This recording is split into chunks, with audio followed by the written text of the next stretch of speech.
Boom. It's Wednesday. Hopefully you can hear and see me, and I'm in sync, if that makes any sense. Good to have everybody here. Who do we have? Thaddeus, Brandon, David, DJ.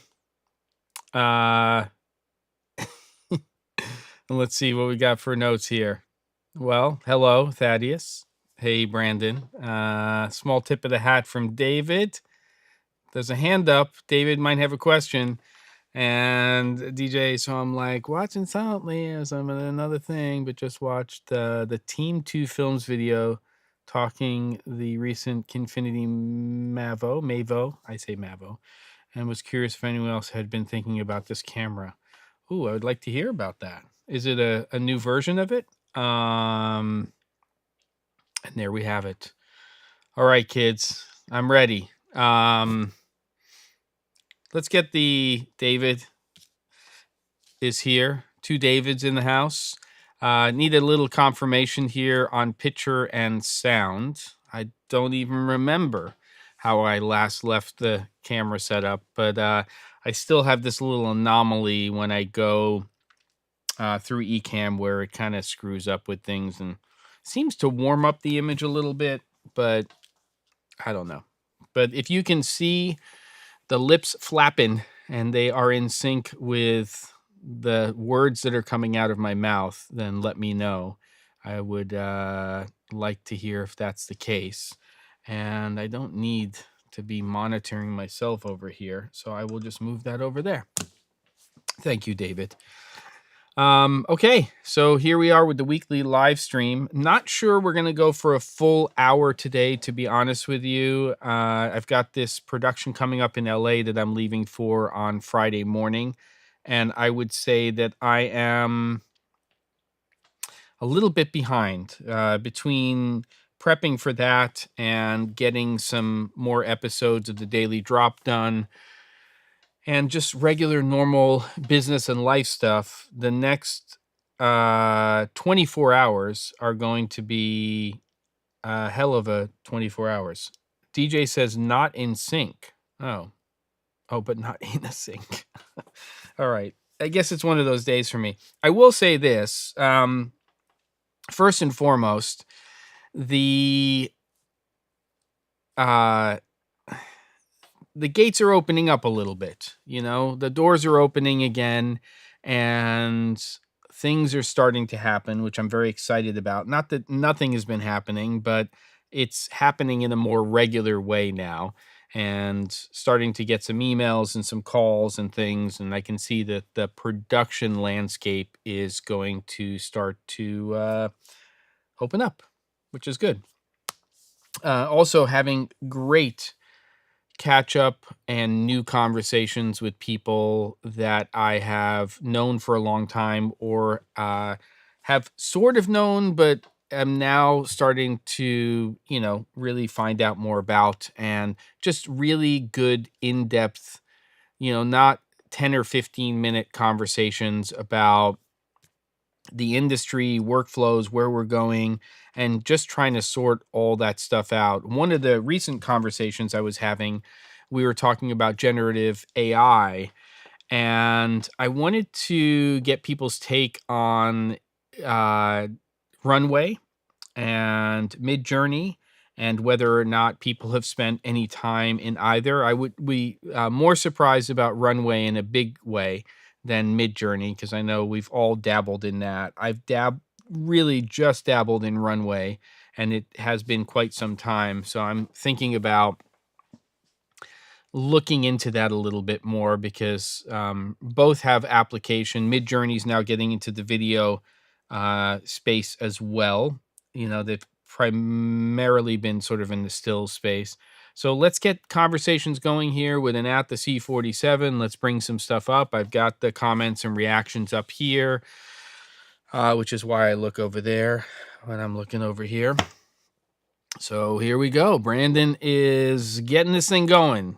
Is right off the bat a question. After watching today's Daily Drop, how do you like to manage setting camera and light when you don't have a stand-in, especially multicam or first time in the space. Mannequins? No, I'm just kidding. The answer to that question is oftentimes I'm the stand-in, and that's why having more than just a monitor that's this size is important. I know that I'm not going to represent every skin tone. I'm definitely not going to represent people who have hair. Maybe I should get a wig or something like that. But after doing this for 20, 25 years, I have a pretty good sense of what I'm going to be dealing with. And it also, has a lot to do with your experience with lighting and composition and stuff like that. Um, sometimes it's a back and forth. Usually on most of the shoots that I'm doing, even if I'm a solo crew, I have at least one other person in the room. That could be not the client necessarily, or somebody that's sort of related to the production, and I can usually have them pop in for a minute or two to stand in, or sit in, as it would be sometimes. And uh and then that just sort of helps me. I will say that, Brandon, when I come into a space, whether I'm scouting or I'm setting up for something the first time, what I'm trying to do is figure out if it's a two camera shoot and I'm doing an A and a B and I'm on the same subject matter, meaning the person, for both of those cameras, as opposed to what I'm going to be doing this weekend, which is probably going to be a wide with talent, equipment, and then the B camera is really going to be focused on close-ups, inserts of parts of that equipment. If it's a a two-camera shoot with the person in the frame all the time, standard interview setup, then what I'm going to first do is look at the room, kind of get a sense of what direction I want to shoot in, kind of like we were talking about last week with the 70s lounge. And then I will set up a camera, and I will, if the person's not looking direct to camera, but they're looking off camera, and again, this weekend they will be looking to camera. If they're looking camera left or camera right, then I will take a look at an A camera position, looking camera left, camera right, and then I will usually, if I want to just do it quickly, take A camera, move it to the B camera positions for those different framings, and try to figure out first and foremost which direction and what side of camera I'm going to have the person facing. Once I've determined that, that starts to dictate where the key light's going to be. If that all makes sense. So if I were, for instance, in this case, I'm looking at camera right now, and it's weird when you're doing stuff online and the way it flips the image. But right now, I'm technically looking camera left from the operator's standpoint. If somebody was interviewing me over there, depending on where I be, I guess this would be sort of more traditional. I'm kind of looking at it for reference, traditional framing. Then I'm going to key from the same side almost all of the time that I am facing. So there you go. All right. That's all I got for you, Brandon. That's not all I got for you, but hopefully that starts to answer that question. I'm happy to do. Eric, what's going on? What do you mean I've got? Oh, you mean that creaking noise? It's probably me resting up against the standing desk. Is that what you're talking about? The noise? Let's see. Is that the goats?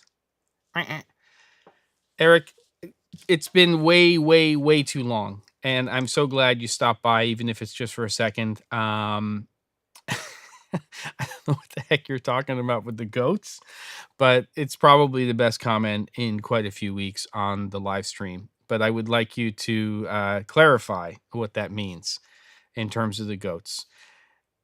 Thaddeus says, I wrote some articles about ChatGPT and my experience with it last year, not Midjourney, but interesting nonetheless. Okay, cool. Good stuff. Okay. Haha. Haha to you, Eric. Eric, we should get on the Zooms soon and do something like that. Michael, thank you. I appreciate it. I hope you're doing well and you are making and inventing and creating amazing things for camera connectivity. If you don't know Michael Sutton, then Just Google him. You'll find out who he is. He makes cool shit, as we say, or at least as we used to. I don't know what the kids say anymore. Brandon, give me some insight. You're sort of like you're an in-betweener in terms of being able to straddle that line. I have yeah, I think you guys are tracking with me. I hope you're well, Michael. Let's catch up also in the near future. And, here we are at the live stream talking about stuff. And as always, with this particular live stream, the second, third, and fourth Wednesday of every month, this is where you get to ask questions about production, producing, planning projects, all of that kind of stuff. So there you go. You're not the resident youth. Come on, Brandon. I'm just saying that you might know that I shouldn't be saying blah blah blah. I don't know. Okay. So Michael, I think I'm planning to be at NAB and Cine Gear. In what capacity, I don't know exactly yet. I'm trying to figure that out. Some changes in terms of my workshops. I think it just has to do with last year, to be honest with you. Not the workshops, but just sort of their changing of their focus on some of the content. But I think I'm going to be there in maybe one or many capacities. How could I not be? I think it's going to happen. Eric, you're moving to Sony? That is a huge change. Interesting. Does that mean you're going Burano over there, or is it more of an FX9 kind of switchover? I'd be interested to hear. And you still haven't answered the question on the goats. Okay, we're gonna have to break out some whiskey if you don't start answering these questions across the boards. But are we going to NAB? Like it's a collective, Brandon says. FX6 and FX3. Wow, that's interesting. For broadcast, FX3? I mean, I'm not saying you can't shoot. I know. I'm not saying you can't shoot content. I mean, I'm going to take the FX30 to shoot this content I'm going to go do in LA, but in a broadcast environment for the content you create, Eric, it seems like, yes, I can understand the FX6, but the FX3, I know it's promo content. Yeah, I guess that makes sense. But still, how come not multiple FX6s as opposed to combos of FX6, FX3? Are you driving that in terms of which bodies you're getting or not? Oh, they're going ENG Sonys as well. Copy. What were they before? Panasonic or I'm just interested to hear about that. I thought Cine Gear was great last year as well, Michael. This is what this live stream's like, by the way. And it's always better if it's like this. Mutiny will have a booth this year at Cine Gear. Oh, but just a tourist, like walking the floor at NAB. Yeah, it's fun to walk the floor. It's budget thing for the FX3 as a second camera. Copy. Panasonic makes sense. Notice how I didn't ask if it was Canon, because obviously if it's broadcast ENG, generally you're not Sony. Panasonic's a big player in that space. Good. If you don't know Eric Naso, which you do, come on, let's be honest. He is the US half of News Shooter, and every time I see you, Eric, at a show, I feel like we never. I keep thinking about this. I have to be honest. I'm just going to say it right here on the live stream. I feel like we never just get to go and sit down and catch up and actually have a real conversation. I don't know. It's because we're being pulled in so many directions. We both know so many people. But I think it kind of sucks, and we need to resolve that, especially with our history. And we've created content together on News Shooter, which, by the way, during the pandemic, I love doing that series. And I kind of needed that at that period of time, to be honest with you. And so I'm glad we got to do that together.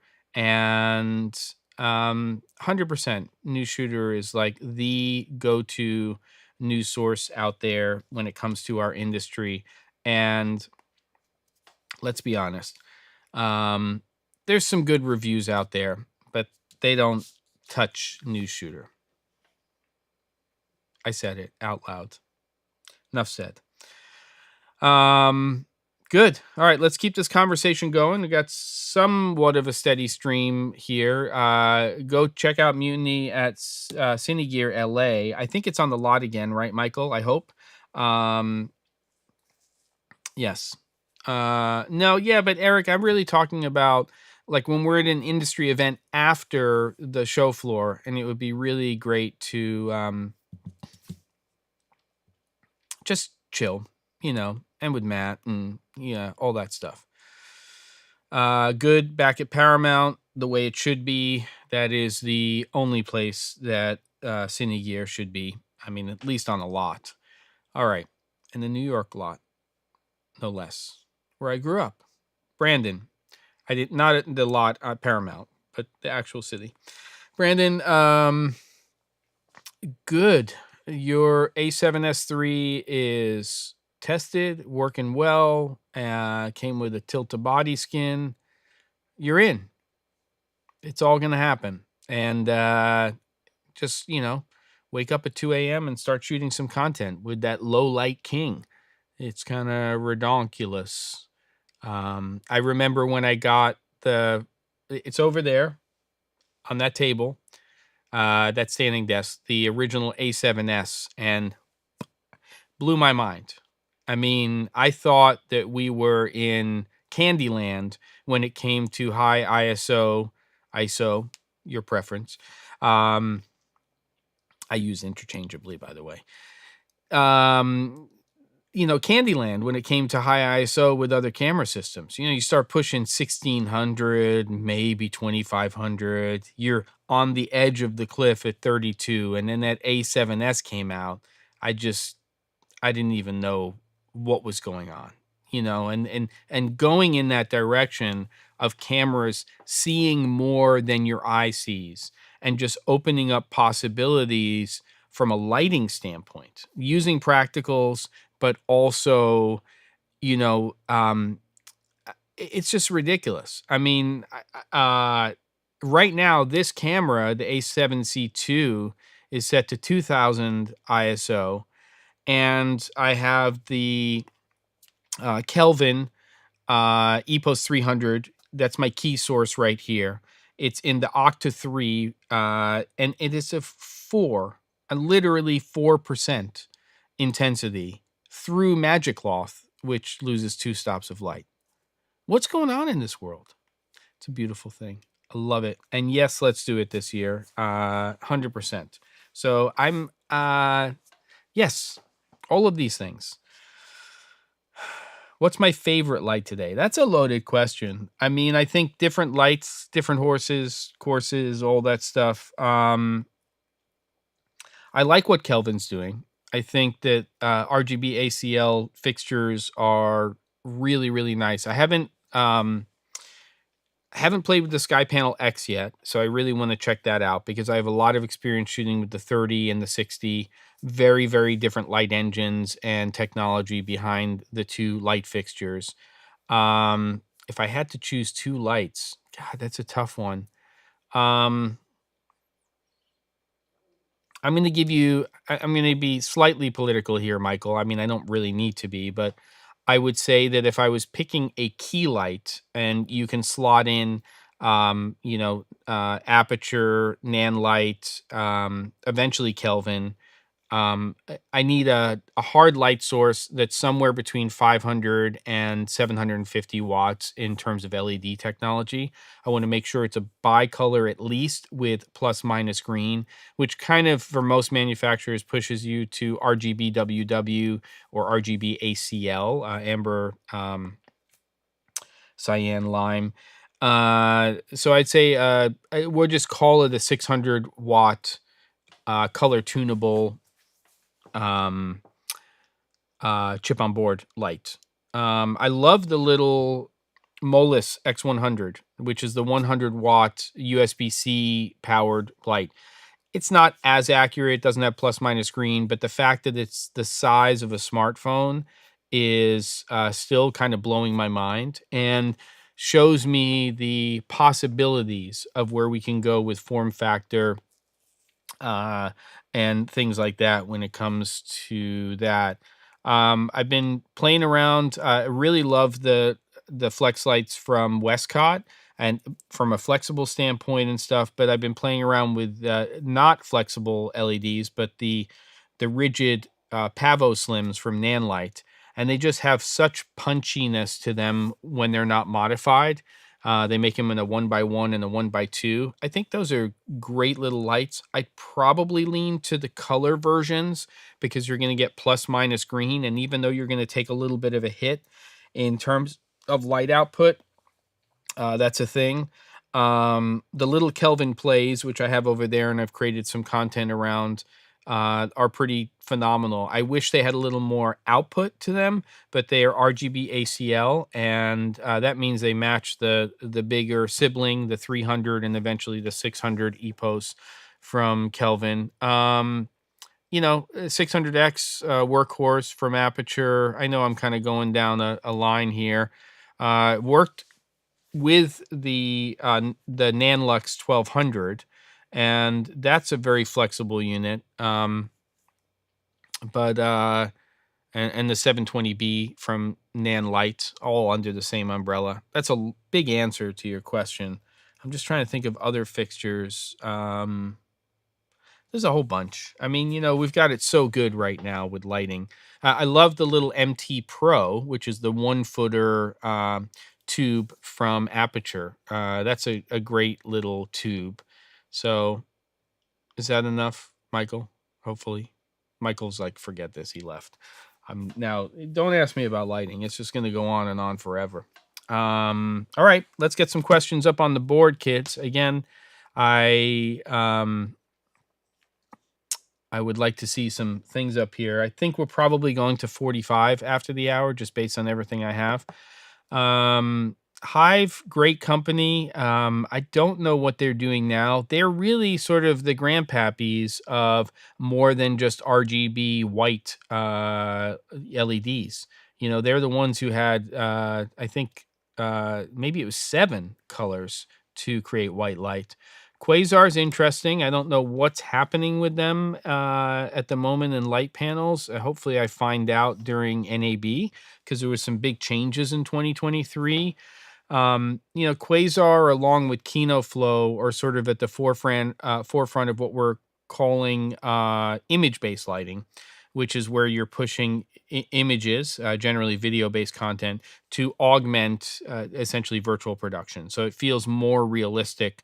But I think there's more application than just that. It's even if you're doing, virtual production can be green screen as well. But if you're taking rear projection out of the equation and you're doing a green screen instead, but what your backplate is and what that color palette is, then I think that image-based lighting still plays in that kind of situation. I don't think tube lights have peaked. I think that they may have peaked in some respects, but I think we're just at the infancy in terms of image-based lighting. So you can push image-based lighting scenarios to like Quasar rainbow tubes and to the Mimic from KinoFlow, but a lot of the fixtures don't have that capability. So I think as time goes on, we're going to see the ability to feed, whether it's from a mobile device or a tablet or from something like Assimilate's Live Effects, push image-based content to light fixtures, not necessarily backwards compatible, but I think that's the way I see it. Robert, good to have you from San Mateo, a regular on the show. And oh, well,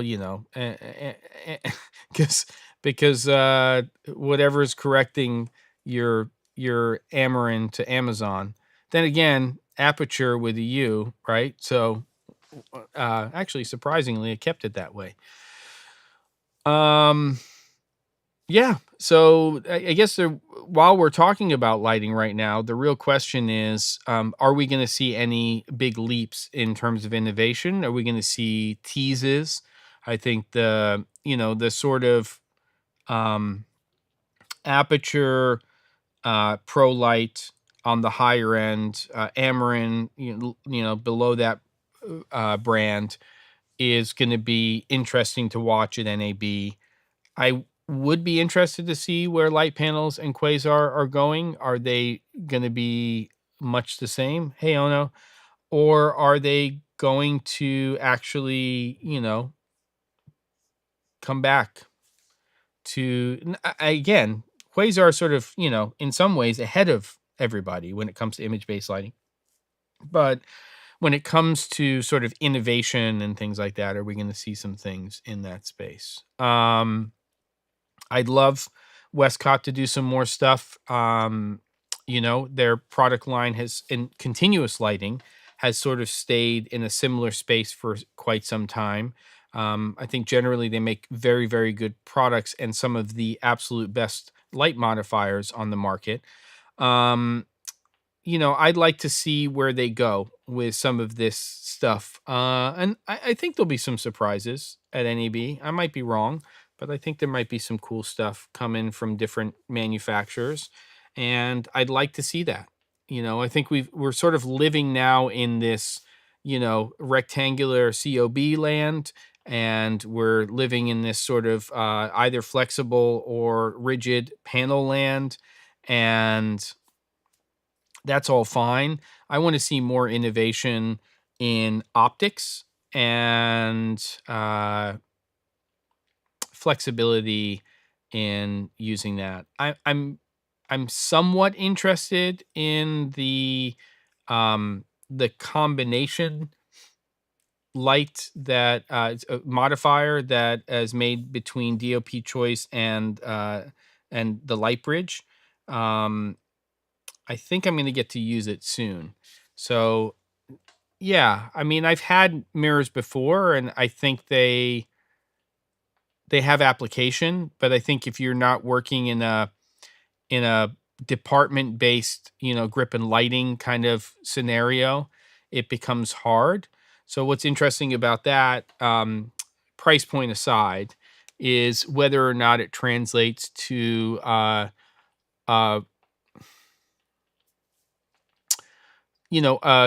the ability to create a quality of light that's not easily replicatable with other solutions, because it is designed to be a one stand solution, but so is a COB in a softbox. So the question is, what are you getting out of that? The flexibility, of course, of changing the mirrors to change the quality of light, the flexibility of changing the modifier that the mirror is sitting in from white to black. But I need to get my hands on that thing and kind of give it a go. I don't know if that's hands-on, that'll be content for the daily drop, but I just want to try it and see what that's like. Mr. Sutton says, I think the big thing with lighting now is power output, but I am curious to see what Aperture has done with the ProLight acquisition and how they will tie that all together. Yeah, I mean, interestingly, if people want to continue to be on this subject, it's no secret, and Ted Sim from, the brainchild, of Aperture, Amarin, the ProLight acquisition, not the only person, but obviously a big component of what's driving that, has sort of publicly said, and I don't know if he'll change based on innovation and sort of how things go, that there's a tendency to be more drawn for him to, I believe this is correct, RGBWW for, reproduction of white light for skin tones and things like that. And obviously RGB ACL is definitely, what is going on here? Now we got Phil. This is unbelievable.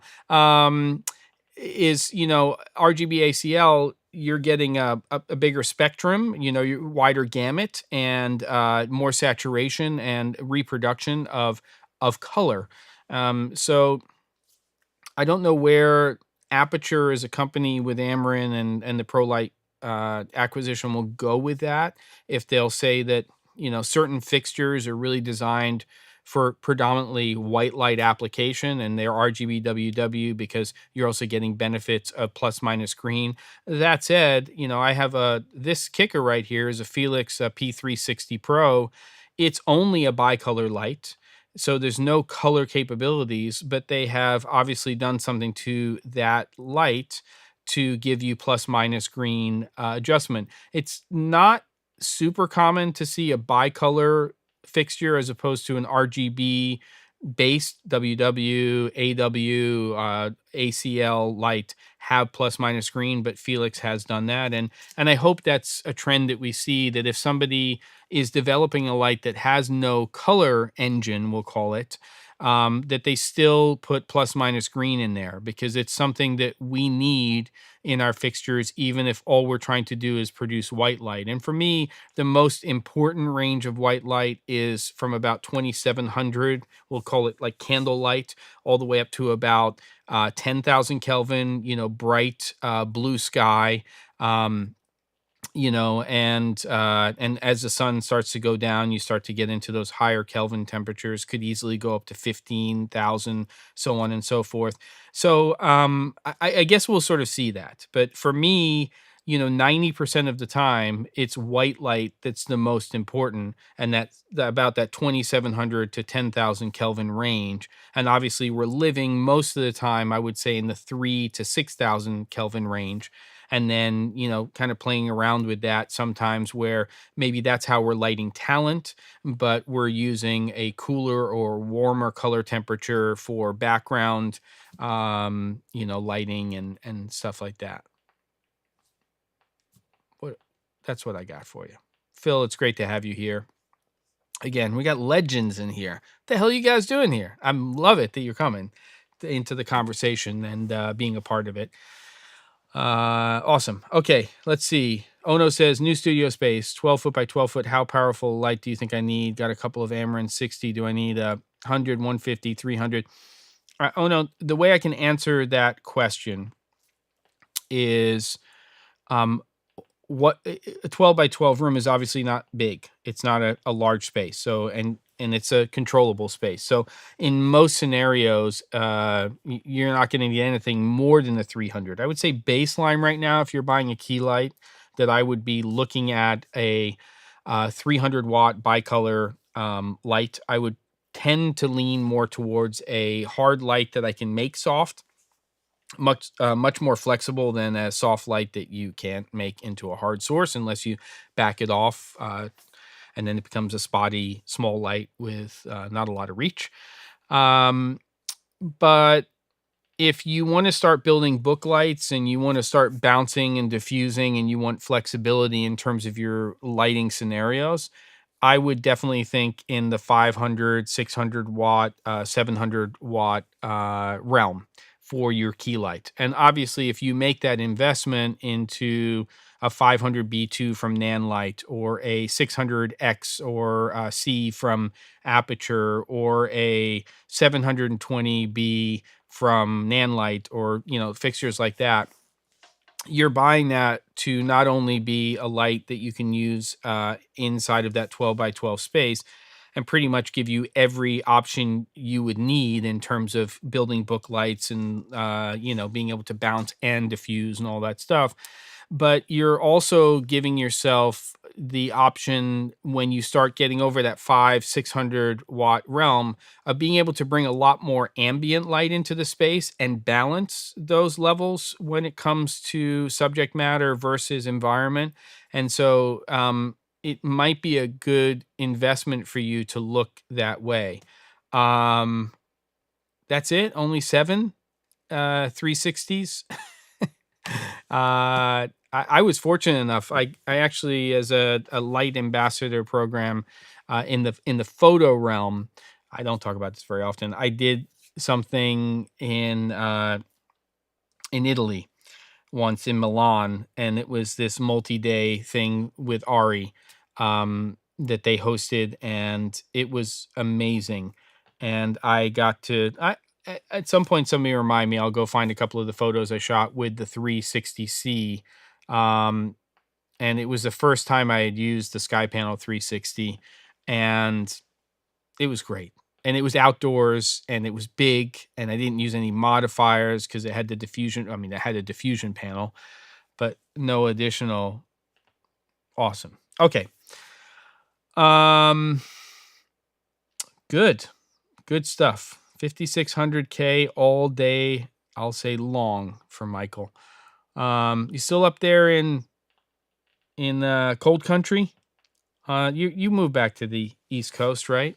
I think, unless you're still in Indiana. All right, what else we got? Somebody, Phil, Eric, Michael, Brandon, the two Davids. Who else is here? Let's go, Thaddeus. Somebody, let's get an at theC47. I'll take a Robert question. Let's get into something else. I'm going to say we got about 10 minutes today. I wish we could go longer, but I just have too many, unfortunately, things going on when it comes to this production. So let's see. Back to tax-free New Hampshire. You're welcome. Oh no. Cinema Zooms. Yeah, I mean the Laowas, full frame, very compact. I haven't tried them. Look kind of amazing. They kind of remind me of my Fujis, but those are only Super 35. And that's yeah.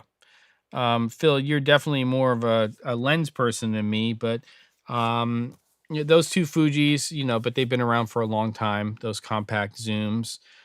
Um, I I'd like to. They seem very clinical from what I can see, and feel free to chime in, Phil. But I'm interested in obviously the new Cooks. Those are the SPs, right? And I'm also interested. A buddy of mine, he just bought a set of the Nisi Athenas, and cost of entry for those primes is pretty dang low. I'm just wondering what the feelings are on it. And that, Eric, is the other lens I'm interested in. And then, both Canon and the Canon, I'm interested not as an owner, but maybe Phil, you can give me some input.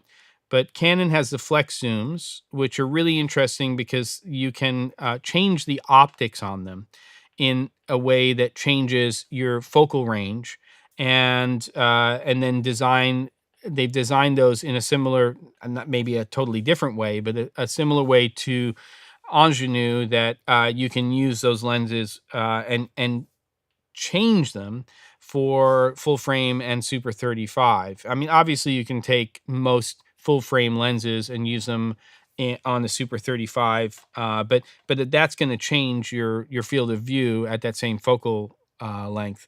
So yeah, and I have the two Fuji MKs, and really they're so light, they're sharp.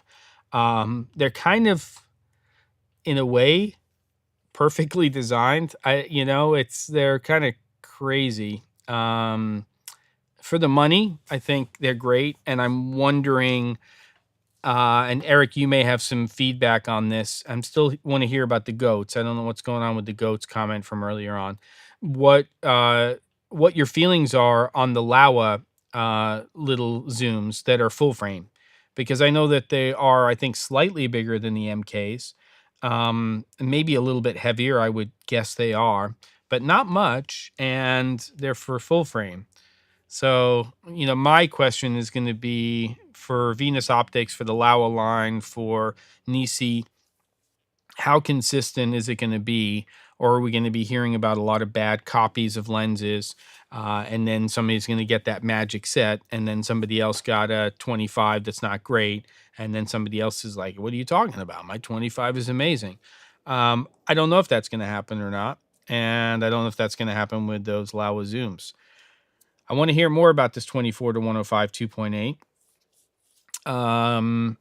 We've been waiting for that lens for a long time. And Eric, I want to know, is it a beast? Because obviously the original 24 to 105 was sort of the, in version 2, sort of the, it was the workhorse DSLR lens. It is. Maybe it's this. Yeah, I got so much crap attached to this standing desk. That's probably what it is. Laowa Rangers, that's them. Thank you, Phil. So I want to hear about that 24 to 105, because obviously the original one, especially, and you got to the long end of that lens, it's supposed to be f4 constant, let's be honest, when we got to the end, we're losing light. Any thoughts generally on Godox versus Aperture versus Amarin for in-studio use, meaning should I stick with one brand? Well, the advantage to sticking with Aperture and Amarin together is they're under the same Sidus Link umbrella. So you've got one app. I have no experience with Godox when it comes to continuous light. I have some experience of trying some of their stuff with stills and flash. But not much. And I think what Westcott's doing in that space is much more interesting, and they're putting a whole family of things together. But there's a lot of choices out there. But one brand generally makes a lot of sense. You're going all Nan Light, you're going all Aperture slash Amarin. And interesting to see in the future if we see sort of a little bit more of a separation between Aperture and Amarin. I start to think we're seeing that now. Or I'm starting to think that because I'm starting to think of Aperture as sort of that mid to high end range, and then Amarin is the mid to sort of lower end of the market, but still with some innovation. And if you know the Amarin line, you'll know their COB, what is it, the 200X, has some stuff in it that isn't in the Aperture lights. Okay. Phil says Laowa's Rangers are pretty amazing, really up against the DZO Okadas, which are bigger. Laowa has closer focus and wider for full frame, which is useful. Both have chromatic aberration, but good for the price. It's not bad is like saying it's fine. I thought you were excited about this lens, Eric, this 24 to... oh, it's not bad in terms of size. I think you like the image quality, right? But wait a minute. Now you're effed because now you're moving to Sony. So what's up with that? Also, really interesting. Not, they're not the be all end all, but I think these little Sigma DCDN lenses. Look, little barrel distortion at 18 on this 18 to 50.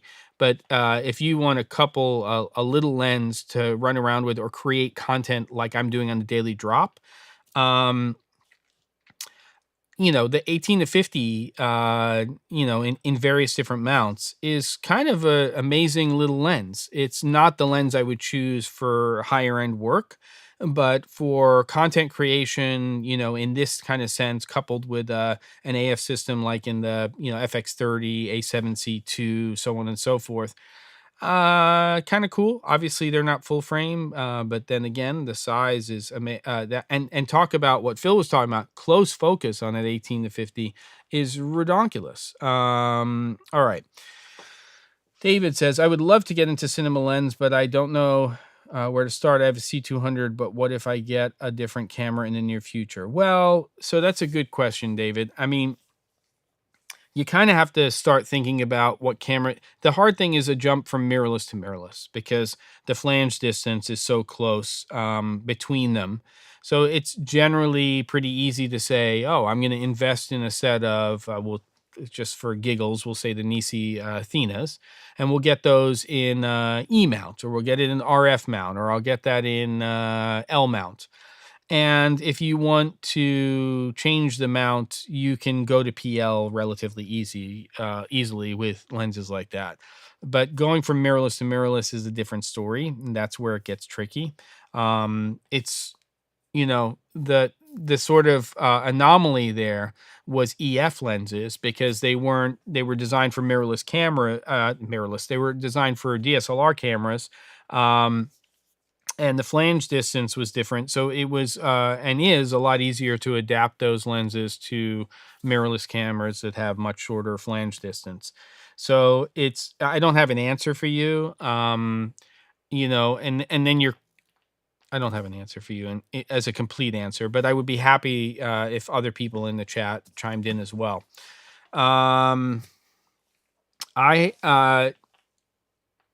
Michael, I have not tried the FreeFly Ember yet. Back in the day, I did have experience with Phantom, and in fact, especially when I was in New York working with Able, I was not only doing that, I was actually working with Vision Research, and I was the one who was authoring those DVDs for them and stuff like that. It looks, for the price point, it looks great. If they continue down this line, it's really good to have a competitor. what'll be interesting is what happens with companies like Sony and other digital cinema camera manufacturers as they continue to up the frame rates at higher resolutions, and where will we be in 2 or 3 years related to that, because it's still, anything over, we'll just say 240 frames per second really gets into the specialty category, if I'm not talking out of my ass. Brandon loves the Godox. Okay, interesting. Not interesting, just good to hear. Um, yeah, I'm effed. I'm trying to get through this. Pat, good to have you here. I'm not having a stroke, so just so you know. And today I feel like I'm reverse stroke. I'm on point. Things are happening. Joining late. Need a lens for FX3, but really want autofocus 24 to 70, or thoughts other than the usual Sony Sigma. Everybody want to chime in? For FX3 full frame workhorse lens. Is there anything in sort of the 18 to 50, 18 to 70 that's out there right now? As just sort of that lives on there all of the time. I mean, 24 is probably okay. But I think if you're starting at 24, that 24 to 105 would be more usable. I'd like a little wider if I could. The adapters suck. Yeah, I mean, you've got to get native lenses for sure on a Sony body. I mean, Sigma seems to have figured out the AF on Sony really well. I'm still using Bodice lenses on Sony cameras. What are you going to say? Tamron, I don't have a lot of experience with. I saw that 70 to 180 recently. It's getting very good reviews. I don't know if it's good. 35 to 150. That's interesting. Variable aperture. All right. I don't know if I'm on fire. You're on fire, Eric. I feel like if I was down in San Diego right now, we'd be having some tacos, and I'd be drinking scotch. You'd be drinking bourbon.